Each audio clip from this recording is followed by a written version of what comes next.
Note జేబుల ఉంటే నవాబు నైజం, purse ఖాళీ అయ్యిందంటే ఫకీరు తత్వం.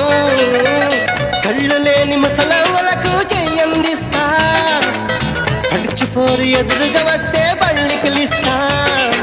ప్రేమ కావాలంటాం, పైసా కావాలంటాం, ఏవో కలలే కంటాం, తిక్క తిక్కగా ఉంటా. ఏడేళ్ళైనా టీవీ సీరియల్ ఏడుస్తూనే చూస్తా, తోచకపోతే సినిమాకెళ్ళి రికార్డు డాన్సింగ్ చేస్తా. కోర్టు తీర్పుతో మనకేం పనిరా, నచ్చి నోడి కోటేస్తా.